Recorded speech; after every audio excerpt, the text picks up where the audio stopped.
8.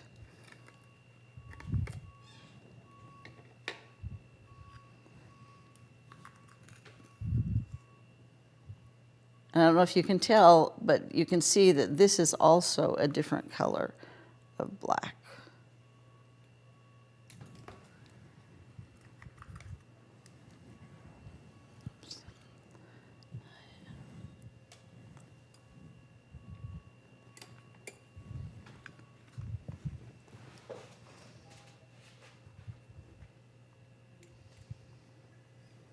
Okay, now this has to just sit until the ice all melts on it.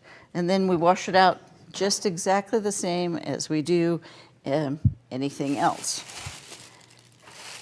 Let's see, let's set this off to the side so we can, I think I can set it right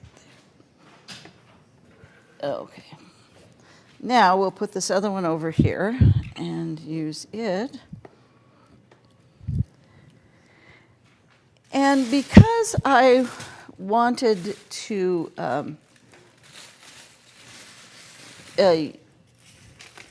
have something that would split better, I mixed up some dye powder in an old spice jar, and we'll sprinkle that on here. The reason I'm being able to put a little bit more ice in here now is it started to melt a little bit, and so it's allowing the water to, it's just kind of melting, and I can push it, squish it together a little bit. Okay, this is a container, and I mixed red and blue in this. And so when it splits, we should get some pretty purples and some red and some blue. So it will be.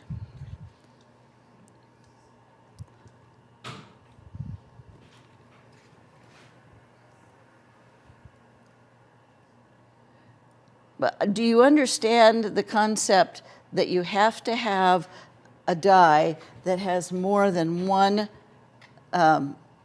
kind of color molecule in it, or you won't get very good snow dyes?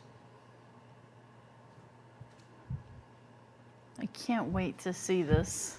So,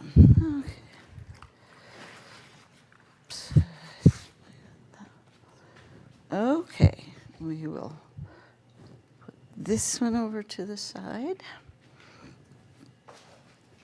Let's see, can it fit there? Thank you. Yeah, that's fine. Okay. I had a lot of square buckets, but I also found these round ones, and in some ways, they seem to work better for this. They kept the screen